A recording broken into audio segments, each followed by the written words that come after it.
Quick introduction from the people we have here. So for those who don't know me, I'm Steve Dineen, CEO and Chief Storyteller from Fuse Universal. And Charles? I'm Charles Jennings from the 70-20-10 Institute.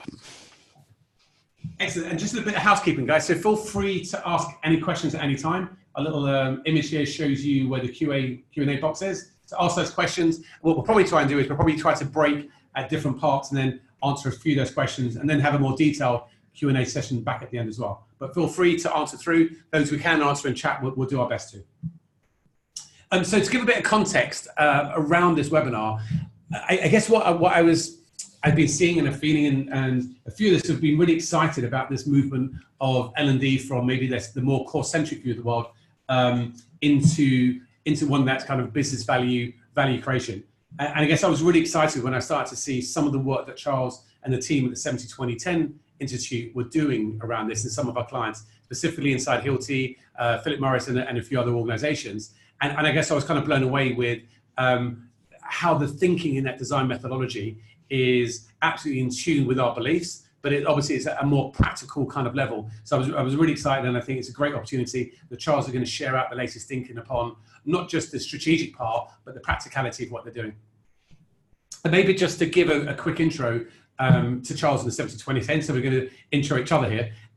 So obviously for those who are not aware of Charles, Charles has been instrumental in helping our industry change, I believe, from a core-centric view and becoming obviously very famous by making the 70-20-10 concept part of the mainstream vocabulary now. But I think what everyone may not realize is how Charles and the 70-20-10 Institute have evolved and how they've gone from maybe being really focused on that strategic part to now really holding the hands of our customers and other organizations in terms of how do you turn that strategy from course making to value creation, from strategy to actually practicality towards it. And I'm seeing some sites inside Fuse that's a living embodiment of what we believe in and the embodiment of Charles's thinking and the team's thinking in the 70-20-10. So that was the purpose for doing this webinar and to share some of the best practice. And hopefully that gives you a bit of background towards who Charles is for those who don't know and who the 70-20-10 Institute is. Thanks very much, Steve. And if I can just introduce Steve, and thanks very much for Fuse for organising this webinar today. Steve and I have known each other since the 1990s and worked in various guises. And for me, Steve has always been at the leading edge of technology solutions for L&D. His focus is all around innovation and speed, and particularly around focusing on user experience and user value. And I think that's where we come together absolutely in terms of looking at how L&D can become value creators rather than a cost to the organization. So Steve, back to you. And I think also important to say we have a deep love for each other. You might put it that way. Let's put it out there. Let's just put that out there. Okay, so I wanted to give a little bit of context and a bit of framing to Charles before he jumps in. So for me, one of the big things, I think this was a question I guess that I've been framing recently, and it was a question that a friend of mine who was an HR director at the time of BT was asked by a CEO 15 years ago, which was a simple question of how much he asked Dennis, and so Dennis, how much are we spending on training? Where's it working? Where's it not? Where do we spend more? Where do we spend less? And it's a great question, I think. And Dennis's answer was, when I asked him, I guess I have no idea. He then went and spent a lot of big kind of full consulting and came back to recognise they're spending about £1,000 a head, 100 million a year. But he had no idea really, apart from some instincts on what they should do differently. What designs were working and actually how to measure. So that was I think that was the challenge then, but I think it's also the challenge that we as an industry are now directly challenging and actually finding solutions for. And if I think where the problems have been traditionally towards why we haven't solved that problem, then they probably fall into two buckets. One's around kind of measurement and analytics. And the first point there is many of that questions around value is asked too late. So it's asked at the end of the cycle. Somebody comes and asks for a course, the course gets built, it gets rolled out. Then afterwards, someone says, actually, how much value are we creating? So the first point there is the recognition that that's absolutely the wrong place to ask it. And it should be asked right at the beginning. We'll dive into that. And the second is obviously in terms of some of the content, just simply putting, and I think there's maybe a misconception that putting some great AI machine learning on top of really heavy, ugly content is going to get us a miraculous answer. That the content part needs to be solved as part of our overall challenge, as does technology. So the technology to move away from clunky to frictionless, And obviously that mindset of, we're no longer an industry to actually be famous for building courses. We should be an industry that's famous for actually proving business value.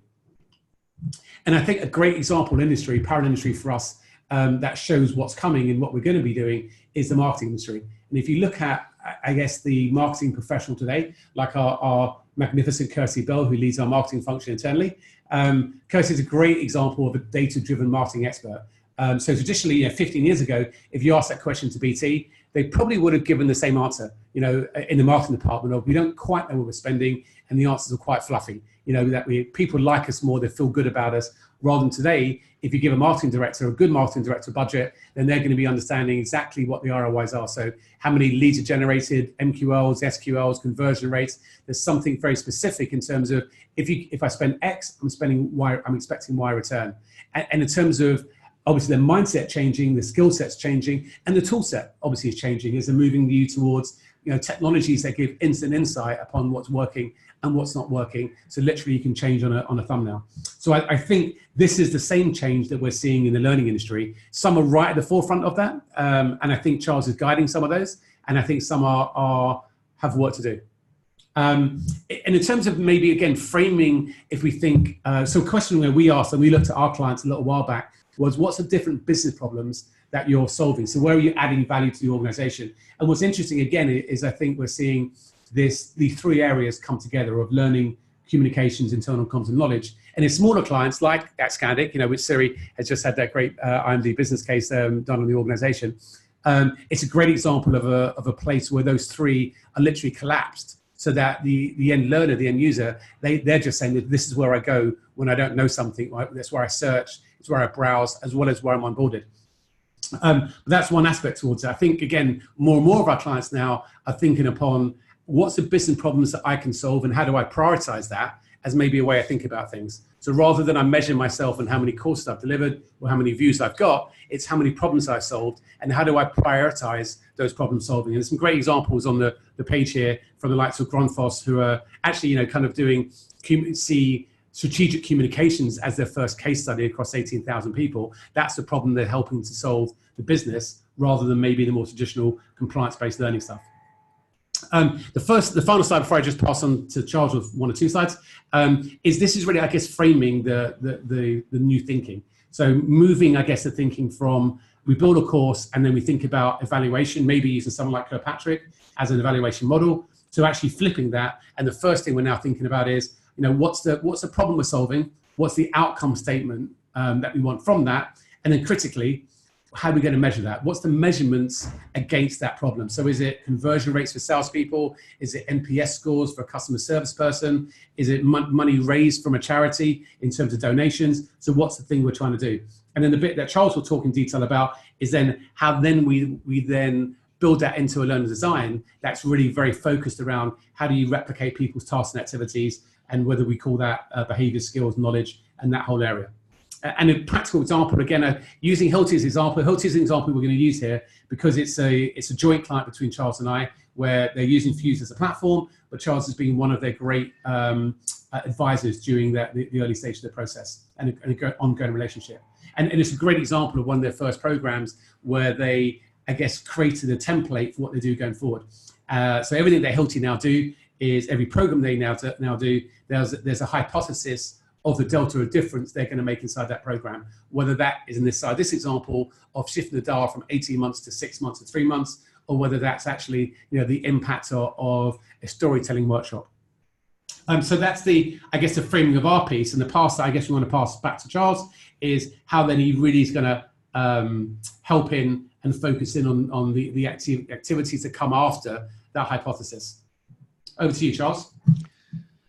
Okay, thanks very much, Steve, for that. So I guess the question that then arises is, what can L&D do to solve all these such challenges that Steve's talked about earlier on? And it came to mind just as Steve was talking that with one of our clients, at the Institute, we've worked with Citibank for quite a few years. And our work in terms of their L&D has also been with their comms and marketing. It's been an integrated solution in their whole Be More program, where they've moved from courses to campaigns and so on. But let me just talk about the speed of business, because L&D can do quite a lot of things to address these challenges, but it requires some serious work. And it's not just tinkering around the edges, because that's not going to lead to success. We're facing some big complex problems here that require systemic solutions. And one of the things that we need to look at is how L&D can focus on supporting your organization to perform at the speed of business. Now, this sort of sounds like a very woolly term, but actually underneath it is some really, really tangible things that we can do. It means L&D performing at the speed of business as well. And one of the challenges is that traditional L&D has always had an inherent inertia. There's always been this lag because of the way we do things. So for L&D, performing at the speed of business means things like adopting new approaches, implementing new technologies and platforms and partners, building new types of customer relationships with our internal customers or our external customers, developing new challenges, new channels of service, new activities, and also building new capability across L&D team, because the old capabilities of designing, developing, delivering content in structured boxes of courses is not going to cut it. And also, almost above all of these, is the need to make sure that we work closely hand in hand with our stakeholders. This co-creation is part of the whole new world for L&D. In the past, we've basically been a course factory suppliers, and that really needs to change. So that's it. I can just move this on. At the 70-20-10 Institute, we've had a lot of success with organizations using our 70-20-10 methodology and also what we call our value-based L&D approach.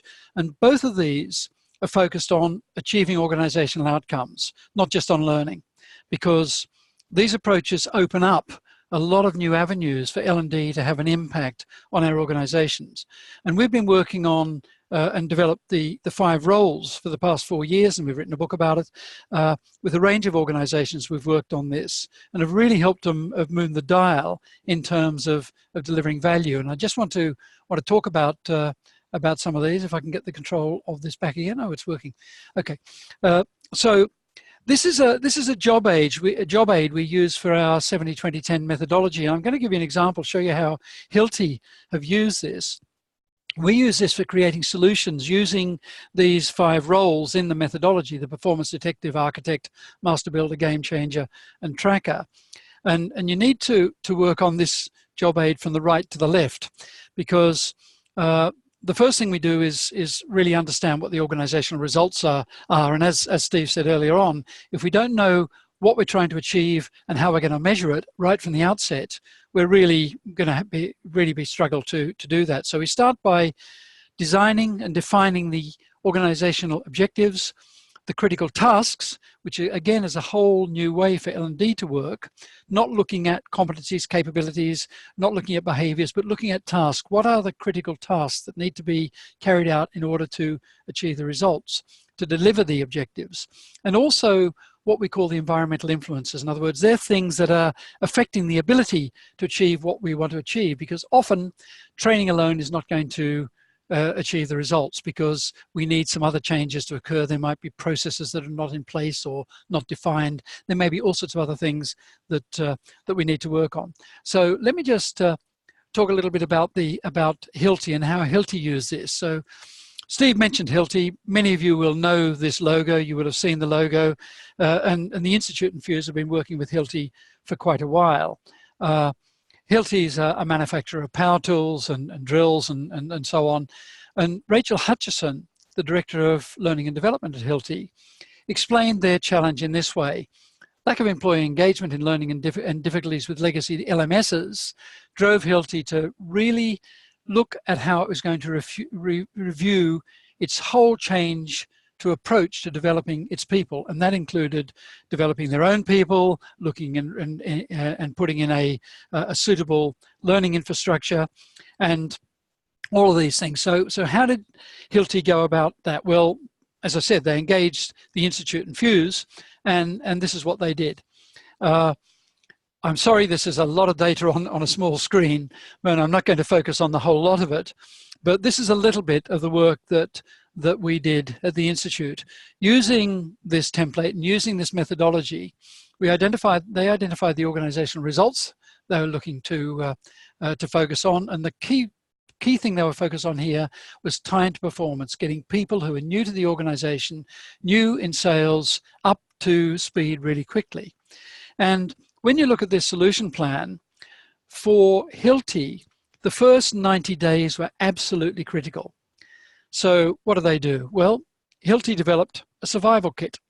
And you can see part of the solution here. If you look in the 70 circle, in the middle one, the 70 activities included things such as a really important community on Fuse that supported the execution of critical tasks. So people could go there and discover how those tasks are best carried out, ask questions about them, and really carry out, or, get help and support in order to do this. Hilti also developed a set of resources for each, what they call know principle. In other words, know yourself, know your boss, know your team, know your business, know your measures, and so on. And they also developed a set of assessment tools to measure performance level, as well as a range of resources to support local processes when local processes may be different or specific to a factory or a region or a country or whatever. And so we work with Hilti using these models and processes, and also we put the Hilti L&D team and others through our 70-20-10 expert program. And a lot of these solutions were actually developed as part of the expert program output, because the expert program is an experiential program. It's not about sitting in a classroom. It's actually addressing real problems that you have in your organization on a day-to-day basis. So what was the impact? And I know Steve is going to talk a little more about this, but following the launch of Fuse and using the new approaches from the 70-20-10 Institute that we'd worked with Hilti on, Hilti saw an incredible improvement in sales results from new hires. And you can see it here. Time performance was reduced from around about 18 months to somewhere between 3 and 6 months. And for Hilti, that meant better sales. And for the employees, it meant higher commission earnings. And for both, it meant better engagement. And so it was a win-win. And along with this came much shortened classroom experience, an expanded digital offer, full involvement of the team leaders on the journey as well. So all in all, really, really tangible business results came out of this, which they could then quantify. And you can see here, Terry Copley, who's the head of Hilti's Learning Solutions and Experience team, says it's clear it isn't just about reducing time, although that was important. It's really about business results. And payback to the company, as Terry says, was huge. And you can see here, he talks about the business results being significant. In Southeast Asia, previously more than half the new hires took more than a year before they paid for themselves. And some never paid for themselves at all. They came and went and they were just a cost to the company. And essentially, in the past, Hilti was losing money on about 73%, 75% of new hires between 6 months and the first 2 years. And the solution they put in place with Fuse and with the Institute just solved that problem instantly. So again, I won't go through the details, all the details of how it worked. I'm not going to talk about the process in detail, but it's worth noting that the collaboration here, you can see in the second two, the third and fourth boxes, the collaboration was and co-creation between the L&D team and their stakeholders was absolutely critical for success. And to that point, I think too many L&D teams are simply order takers. In other words, they fulfill requests for training or for deploying a social learning platform or whatever it might be, without having any process to discover what the root cause of the business issues are, and then to co-create solutions with the people who are really affected by the business issue. And I think that's one lesson we've learned over the years, that this culture of co-creation is really, really critical, as well as having the right platforms in place, the right technology in place, and so on. So just looking at, here's an example really of a bit of work of the first of those 5 roles, the performance detective, that carries out in terms of these identifying organizational results, critical tasks, and environmental influences. And it's not just a training needs analysis or even just a performance analysis. It involves business analysis, understanding the business challenge, the critical business issue, the client's committee, making sure that the client is really committed to solving this problem and what the core processes are. It's about performance analysis. Where are we now? Where do we need to be? What's the current future performance, desired performance? What's the gap? What are the critical tasks that are going to help us close that gap? And also an influence analysis, the environmental influences. In other words, how are stakeholder and task defined, and what are the priorities involved in that? So if you don't do these first, you'll end up providing solutions that simply won't solve the problem. And we do know, unfortunately, that many training solutions have challenges solving business problems.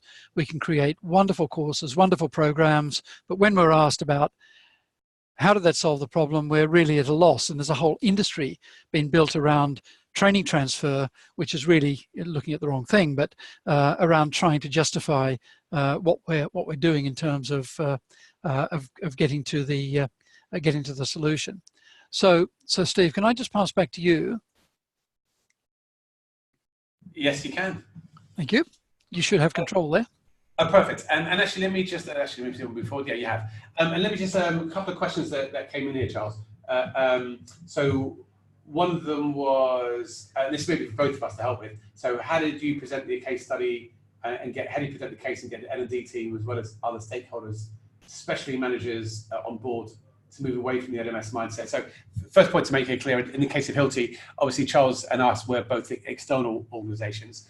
And on the technical aspect towards it, the implementation was done, I think, in 12 weeks. Charles, I think if you could talk to, I guess, the advice and the mindset piece you did before they looked at the actual implementation piece. Yeah, sure. That's a really good question, because one of the things we find, and as part of our value-based L&D approach, the whole engagement of L&D team and of stakeholders is really critical.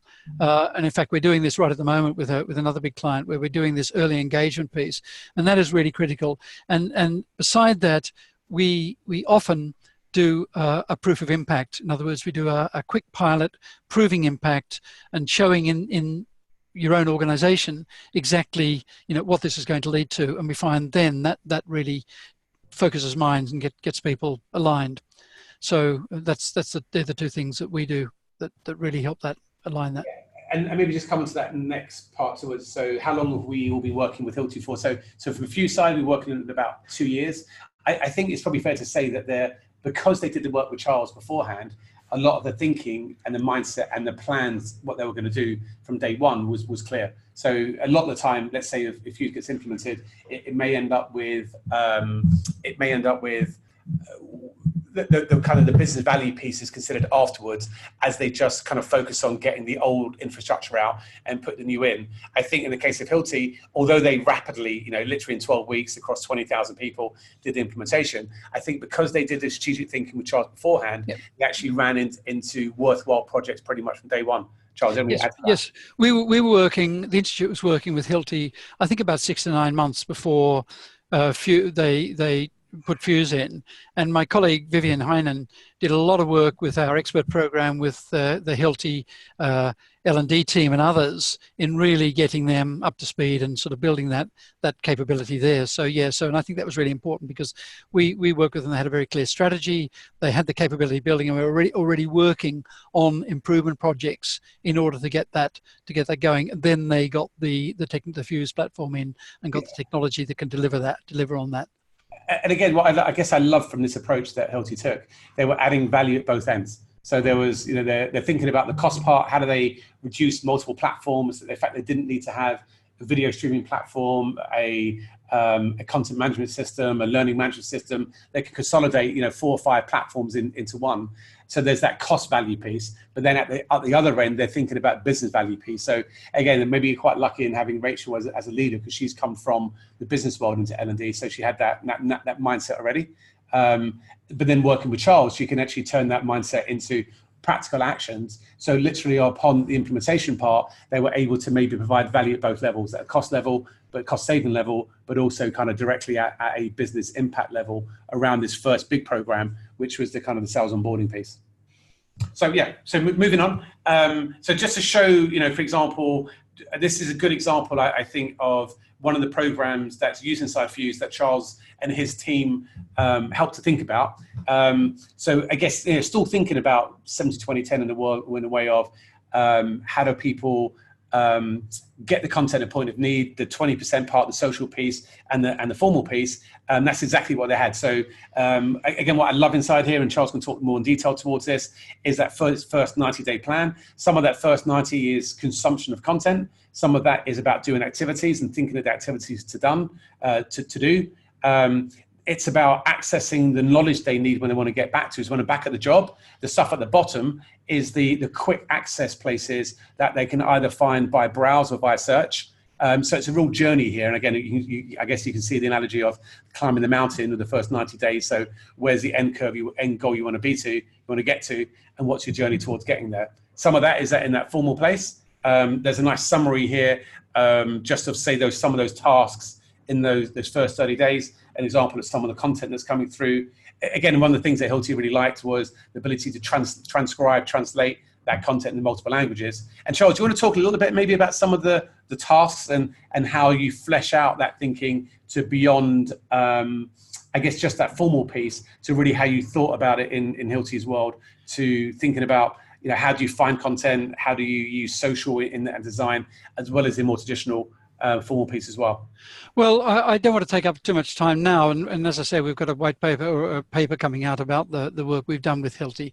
But I think it should be said that making sure that you can identify what people need to do, and you've got absolute clarity around what's expected and and getting it down to that task level, because we know that the whole job role is changing, the concept of job role, and now it's getting down to what are the critical tasks that exemplary performers, and a lot of our work is done around working with and identifying exemplary performers, or making sure that when we work with companies like Hilti, that they can identify exemplary performers and understand what it is they do. Because often we know, in terms of, you might have written standard operating procedures and things like that, but very often the people who are the high performers are not the one that follow the standard operating procedures slavishly.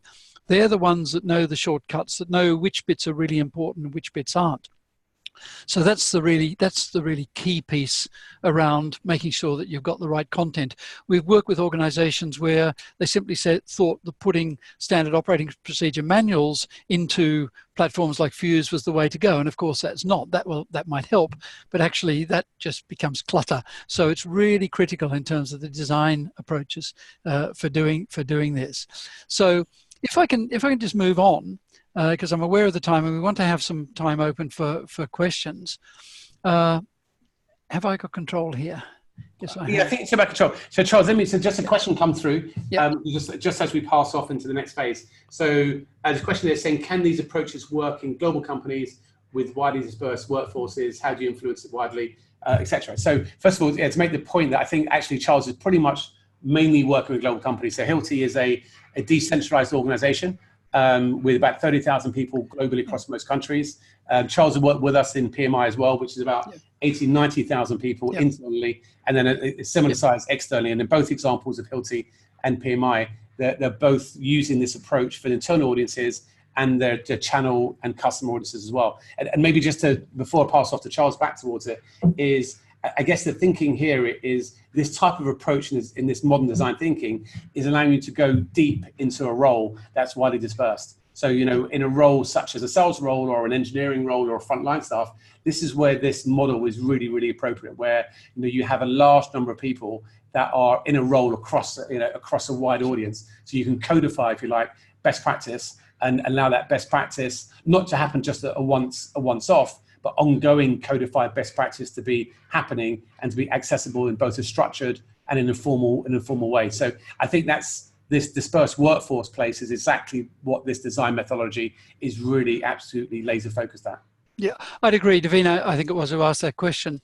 Absolutely works across global companies. We work with a lot of big global companies.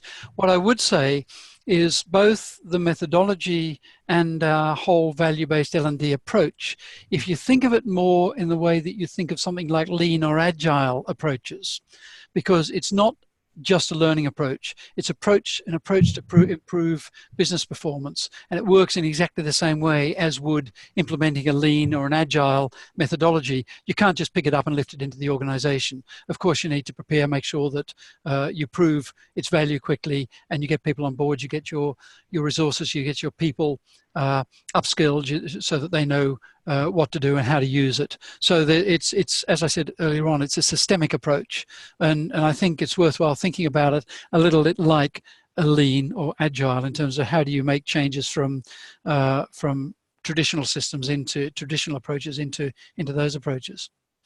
So thinking about getting across the finishing line and delivering results.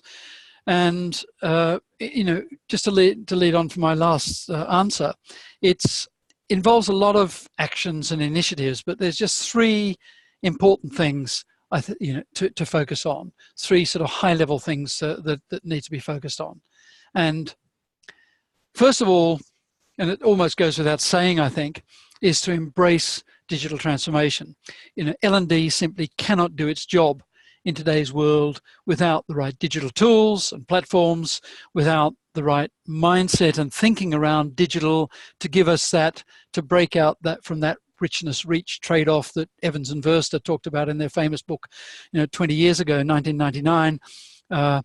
They talked about how the internet was going to change everything, change the way things worked, and it's absolutely the same. Yet when we think about Peter Senge's work on the learning organization, Senge said when you look at the world of a child 150 years ago and you look at the world of a child now, you find that schooling is basically unchanged, where everything else around the world, around that child has changed.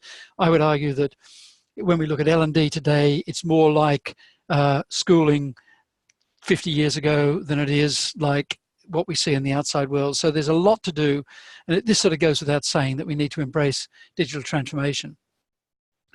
The second high-level thing we need to think about, and this is really underestimated, the work involved in this is underestimated a lot, it's around mindset, because changing mindsets is a real challenge, and even proving with evidence is difficult to change mindsets. We have to continually think about how we help build capability and change mindsets. But L&D really must change its collective mindset. We must change from a mindset of learning to a mindset of performance. And then underneath those, there are all other sorts of things. We need to change our mindset and our thoughts about our role, absolutely. And if we can continue to obsess about learning without focusing on the outputs, so that's organizational performance and individual performance, then we might as well resign ourselves to the dustbin, really, because no one is going to take L&D seriously if we don't deliver tangible value.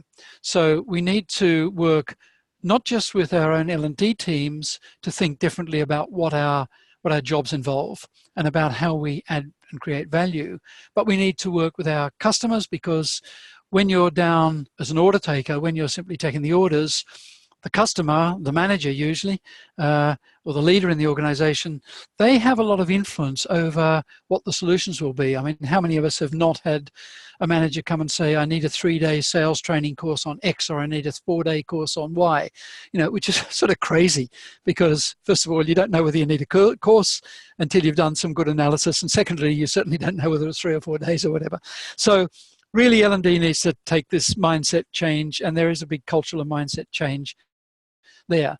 And the last important thing we need to focus on is our own L&D business models. Now many L&D people don't even think about the business model they work within. Yet, when we look at organizations that are successful, they're always reviewing their business models and changing their business models in some way or another. And there's lots of examples. You can look at, say, if you look at the banking world, the banking world has forced us as customers of banks to change the way we interact with banks, because they've changed their business model. They found they can scale by using smart technology, and we all do our banking through our smartphones and things like that now. So they've changed their models totally. Then we have new entrants which have come in, such as the Ubers of the world, which changed transport's business model and is now changing logistics business models and changing delivery systems in terms of things. So we need to, most L&D people, as I say, don't even think about their business model. Yet if we want to improve services, the business model needs to be the first thing you need to address. And at the Institute, we've done a lot of work, and my colleague Jos Aritz has developed a whole suite of models and services based on 4 archetypes that are shown here. And in fact, Jos is writing a book, just completing a book with all the detail under these. But what you can, and you can find papers and so on the Institute website about this. But if you look at this, there's some key differences between the archetypes, the business models on the left and the business models on the right. The ones on the left are focused on learning, and they're focused on measuring learning value. And the ones on the right are focused all about business alignment, integrating business learning with working. And the metrics that are used on the right are metrics to measure business impact. The metrics used on the left are usually learning metrics, and then there's some attempt made to link those learning metrics with business impact. And that's where I mentioned earlier, the whole industry of training transfer, learning transfer has emerged. Whereas if you work on the right, and if you have in place the building blocks to work as a performance enabler or a value creator, that's where the real business, that's where the real value is delivered by L&D. Again, on this webinar, we don't have time to go into detail on this. Jos has written a very good summary white paper, in fact, a number of white papers and articles, which you can find on the Institute website.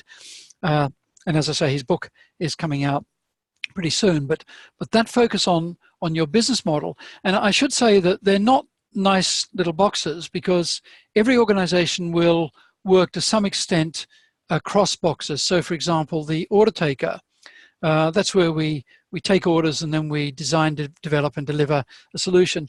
Every organization will have some element of order taking, because every organization will have needs around compliance that might be industry compliance or national regulations. There will be certain things that we just have to do in terms of taking orders. But the organizations that are stuck down in that left-hand corner are not going to be the ones that, for everything, are not going to be the ones that are adding value to their organization. They are going to remain cost centers. They're not going to be value creators. And when the crunch comes, cost centers are very, very vulnerable to being thinned down, closed down, shut down, broken up, or whatever. So just from a self-preservation point of view, if you're an L&D leader or an L&D professional, you should be looking to move up and across to the right for your key value creating activities. So Steve, I'm going to stop there and pass back to you if I can. There we are.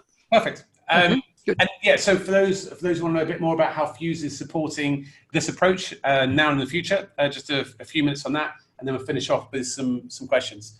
For those who didn't see, there was actually a really interesting article, I think, that came out from Josh Burson about a week ago. And it's interesting because I think, you know, we've had a market which was defined quite clearly for a very long time around learning management system. And then Josh Burson introduced the concept or the lexicon of a learning experience platform about 3 years ago. And I think Josh has now got to the summary that actually the learning experience platform maybe was a temporary category, and that's now been superseded. So this is Josh's latest thinking, whereby he's now basically saying that he thinks that the current second category outside of LMS is what he's calling an integrated learning platform. So it's a really interesting diagram, and I guess it shows, you know, the products that are very much LXP focused at that top level. But what it's really saying is actually, if you look at the learning technology stack that likes of a Hilti or a Scandic that's recently online here are looking at, it's a much wider, richer technology set, including, and it's interesting, I guess, when we see people that have an LMS and LXP, they then often have to go and get a video streaming platform, a content management platform, a skills management platform, et cetera, et cetera. The only thing we would say here is that maybe Josh maybe has missed out a couple of the functions that Fuse has, such as content management, learning management. But I think the concept of what he's trying to show here is absolutely right. As the market is moving from, there was an LMSs, and now there's LMS and LXP. I think what he's saying is that actually what most people are moving towards is an end-to-end learning platform. And that end-to-end learning platform is one that should be open to integrating other things in towards it. And it's interesting, again, from a value side, from a Hilti, I guess from their side, is they didn't have to add main core platforms into the base engine. They're able to focus on maybe niche products to come in that add value. So I guess as we would see, I guess what we perceive an end-to-end learning platform looking like and the different types of functionality that's needed, we would see exactly as Josh would say, from the learning experience side, the whole way down to the learning management side, but also we'd probably add in advanced analytics as an absolute core piece of functionality that's really allowing us to measure this new business value. So we're not talking about reporting. Reporting's still key, but that's kind of base. That's more traditional. How do I measure my 10%? Who's gone on a compliance course? And it's moving from that 10% view to, if you want to measure business value, then you've got to be thinking about advanced analytics that's allowing business data and all the learning activity happening around all the aspects of workplace learning and social learning, all of that to be analyzed and measured against business value. So analytics there, we think, is a critical element on top of the picture Josh paints. And then again, I think we're going forward, if we really want workplace learning, or as Josh talks about, learning the flow of work, then moving from searching for knowledge at a micro level. And again, just to hit that point, traditionally learning, we built courses.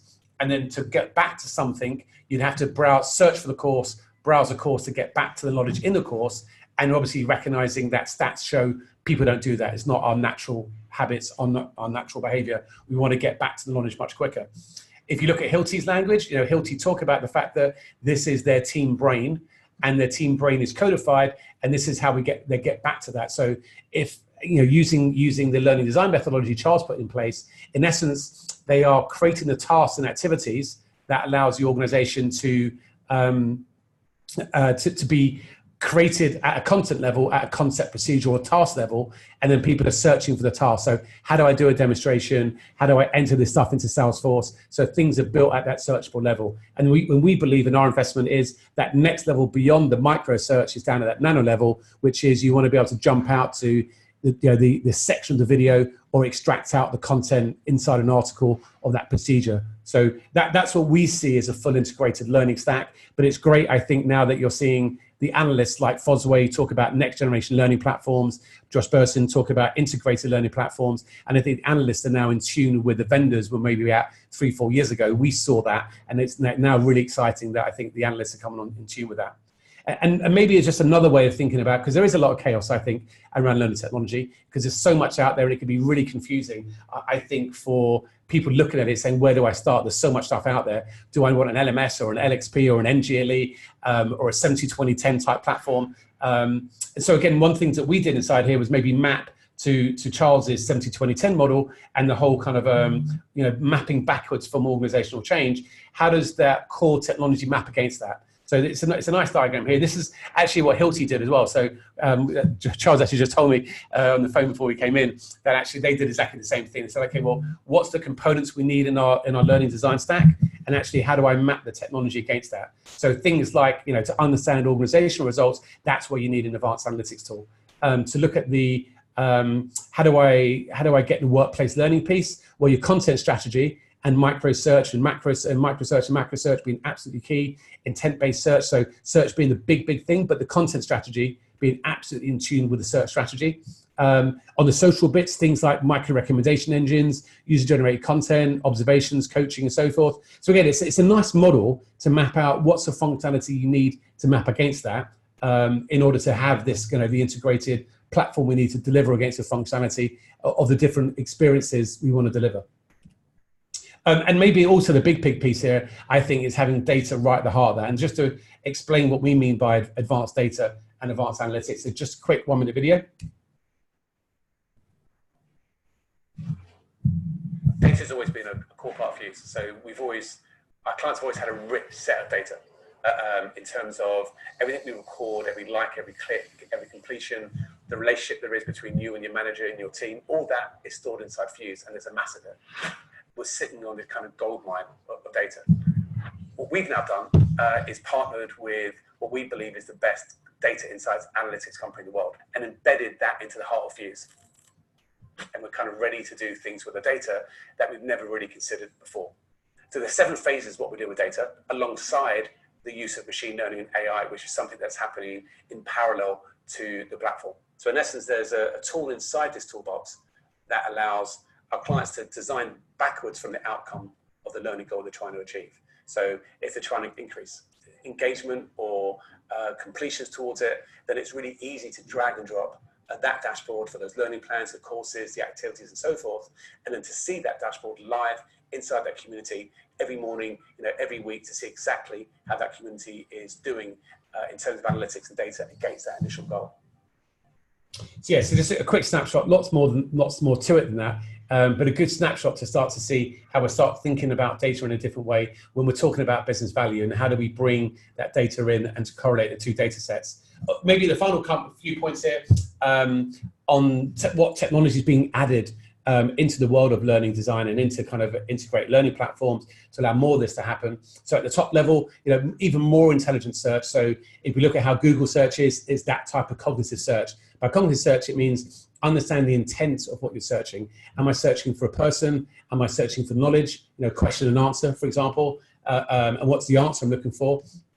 Is it a piece of content, and so forth? So once it understands the intent, then it's able then to give you the right layout. So for example, on Google, if you were to type in today, how to wire a plug, it would absolutely understand you're looking for knowledge inside that, and it will give you the best video and the best steps towards that. So that's exactly the same type of approach we're taking here. AI, AI and machine learning, we see as pervasive throughout all the technologies. So although I think there's an uber focus on recommendations, and we absolutely see that as key, and our next generation of machine learning algorithms are coming into pilot in the next couple of weeks, but we see machine learning and AI being used at every component, in search, for example, the translation parts of Fuse, in the auto transcriptions aspects of Fuse, in the way that it auto tags and the AI around that, bringing third-party technologies in like Anders Pink and the AI that used inside that. So we see AI and machine learning not as one engine, but as a suite of different machine learning algorithms that are all the time informing your core data engine about the personality, the person, their interests, their preferences and so forth, and building out therefore a more rich experience for that. So for example, in Fuse, there's probably half a dozen machine learning AI algorithms, and more being added, more refined the whole time. And obviously one of the big ones of that is around macro and micro recommendations. So macro meaning, how do I recommend the course, the learning path, the experience, the longer journey, if we like, and to the micro learning recommendations, which is how do I inspire you in the 5 minutes you got spare with the perfect piece of content that's going to consume you for 2-3 minutes, and to make learning a daily habit. So the difference there between micro is more about surfacing your informal learning, and your macro more is about taking you on that journey. Knowledge we talked through. Nudging we see as a huge part of really enhancing that coaching experience. And again, for the clients that we've seen utilize the coaching observation parts of Fuse, and to just simply measure when coaching is happening on top of this best practice and the design like Charles has put forward, we see that as being the data showing to be the biggest significant change in business results. Obviously, you can't coach against nothing to coaching without maybe some element of social and formal. Won't give that same results, but that holistic approach we've seen as given the best overall results and so forth. And obviously our world is a world of integrations. This world of a integrated learning platform, in essence, in our world, is about having the core engines native in your learning platform. So you don't need to go and build and buy in big plugins like video engines and content management engines. They should just be native. What you should want to do is integrate in great third-party products, be those library products or specific niche products like resource management for training and so forth. So that gives a picture of maybe that future part, and maybe just to open up maybe to any questions that people may have towards the end, as we're getting towards the end of the last 10 minutes. And actually we're done pretty good for time, Charles. Yeah, very good indeed. Hey, and who says that I'm always late? So love to get some questions either into Charles around the design methodology. Feel free to dig deeper, or around the Hilti case study, or deep into Fuse. Feel free to ask them out as to your heart's content. One at a time. I see them coming through, or maybe we told you everything you need to know. Okay, maybe in the background while the questions are being considered, Charles, if you were to give, I guess, a couple of pieces of advice based on the experience of organizations you've seen take success of this model that you're now putting forward to, which is designing outwards or backwards or upside down, what would be the couple of, I guess, core pieces of advice that you'll pass out? Well, one of the things that I haven't talked about today at all around our value-based methodology, which is all around using business canvases and so on, and I mentioned it, but you've got to think of getting to the solution as a systemic process. So it's not just about, it's about building your L&D capability. It's about having the right platform in place. It's about changing the relationship with your internal clients and so on. It's about all of those things.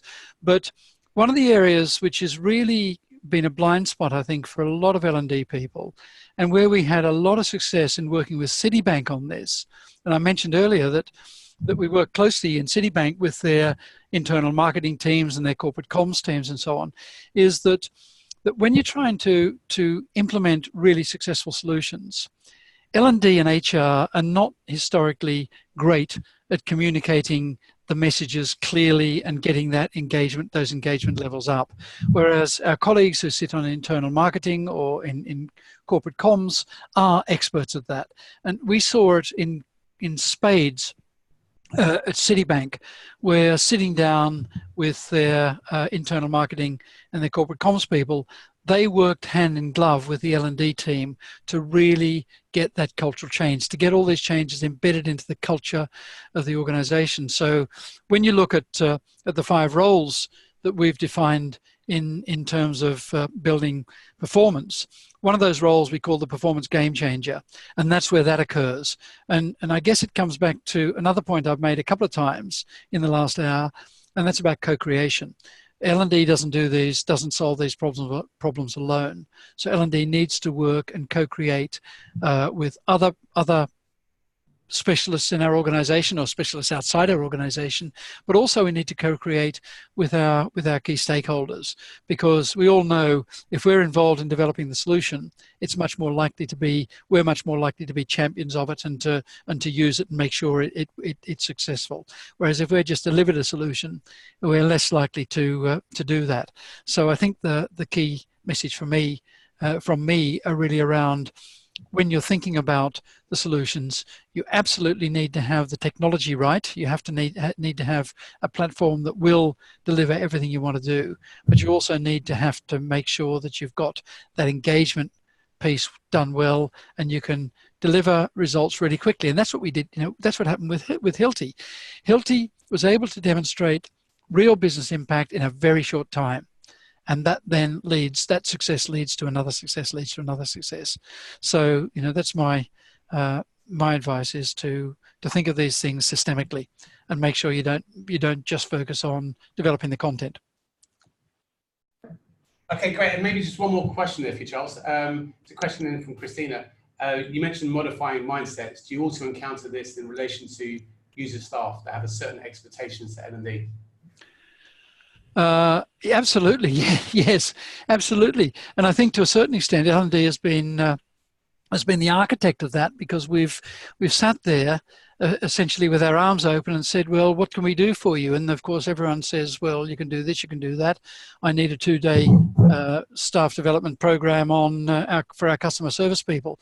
So I think that you need to break out of that. We need to, first of all, deliver results, and we need to be able to co-create and work and do that that performance detective work is really critical. And that's where I've been asked many times about what's held L&D back and where has L&D really excelled. And my answer to what's held L&D back, I would say a couple of things. One thing is training needs analysis. The training needs analysis process has held L&D back probably 40 or 50 years, because the output of training needs analysis almost inevitably is training. Whereas the optimum solution, the best solution to a lot of business problems, has got nothing whatever to do with training.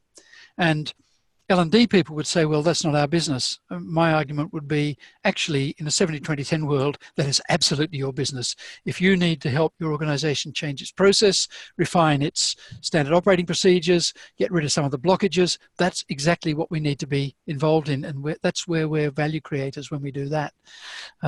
So working and making sure that we get staff involvement, engagement, get them to understand the impact on them and on others is really critical. So that's that whole piece around how do you engage, enroll everyone from senior executives through to managers, through to your own L&D team is absolutely critical. And I think maybe so I agree with that, Charles, and I think that's is one of the challenges for L&D, I think, is I think the business is used to come asking for courses. Exactly, yeah. And the question that Hammer has just asked about the core traits or skills the perfect organization L&D professional should have. Well, I think openness to change is the first one. Absolutely openness to change. And also looking outwards rather than looking inwards. Now, every organization will say, we're special. And of course, we're all special. But actually, there's some very, very common elements that every organization has. I've had lots of discussions with people who, for example, work in pharma or banking who will say, no, we're far too complex. We're much more complex than anyone else. Don't believe it. Pretty well every organization works in complexity. So we need to have L&D that are open to change and that have a laser-like focus on improving organizational performance. And that would be the core trait for me. Just improving individual performance is not enough. You need to be focused as well, or even more closely, on how are you increasing the value of your organization. And for a start, do you know what your organizational objectives are? Do you know what your organization's business model is, what the plans are for the next 2 or 3 years in terms of changing that, all those sorts of things. So, we've often said, well, we need to get closer to the business. Absolutely. A lot of L&D people talk about us and the business, which is crazy. L&D is part of the business, whether that's a business or whether it's a big government agency or whatever it happens to be. We're part of it. So it's really, we're looking for, I think, traits, and it's not just skills, it's attributes. It's not just competencies, it's capabilities. It's a whole range of different things that we need to work on to make sure that our L&D people can use the tools that are available. And Steve's just shown you a great one. That they can use that well, because unless we have all that capability built around the tools and platforms, we're not going to deliver optimum results. Yeah, and I think maybe to add to that, Charles. So I think there's the mindset piece, which absolutely is to change that part from thinking about, I'm going to accept building a course, towards I'm thinking about and I'm framing my mindset around the value I'm creating. What's that metric for the program? So is it a customer sales program, customer service? And it's about, there's one metric I'm trying to shift or I'm trying to move inside that program. And then there's some more maybe tactical skills that says, okay, well, I need to design content in new ways. So what's the new ways of building bite-sized content, to build, to visualize, to codify knowledge, to map knowledge out in a new way. Data science and learning data science skill sets and so forth. So there's actually a little video I think that Imogen just shared in the chat part towards it that runs on the tactical parts, and I know that Charles has some great sort of thinking on that more strategic part. Yes, and I just to add a coda to that, Steve, absolutely there are new roles for L&D which are coming into play, as you say, like data analytics, having those sorts of capabilities, or at least understanding enough to be able to work with the data analytics experts so you can make use of their work. So it's really critical that there's a whole range of different areas that L&D needs to step into. And I've often been challenged with 70-20-10, people saying, well, you're telling me that L&D is only involved in the 10, and my answer to that is no, L&D needs to be involved in the whole lot. Currently, many L&D departments, many L&D professionals are only focused on the 10, and there's a huge amount of headroom and huge opportunity, because if they continue just to focus on the course paradigm in learning being separate from work, they are not going to deliver the goods, basically. Okay, well, thank you so much, Charles. Thank you for the session. Hopefully that was informative. I just thought this was an amazing opportunity. Seeing the impact of the work that you're doing was an opportunity to share out amongst our clients and others. And for those that are interested, there's another webinar on the 15th of July with Julian Stodd from... Oh, so there's another question coming through? Yeah. Sorry, with Julian Stodd from CSOL. Again, actually, Julian was another organisation that Hilti used to deliver a different type of learning out there, which was how do they transform their trainers from maybe more traditional analog type trainers in the classroom to digitally, socially savvy one. So again, I think there's another great partnership, and someone else that we recommended to our client base the whole time to fill, to help modernize. Back to that skill set question, a great leading on towards that one. So I think Julian helped with the modernizing the trainer skill set, if you like, into digital savvy YouTube channel type expert, if you like. So once again, thank you from me and from you, Charles. Thank you very much. Thanks, Steve. And thank you so much for getting the opportunity to listen to us, guys. Have a great day. Thanks, everyone. Okay, see you. Bye.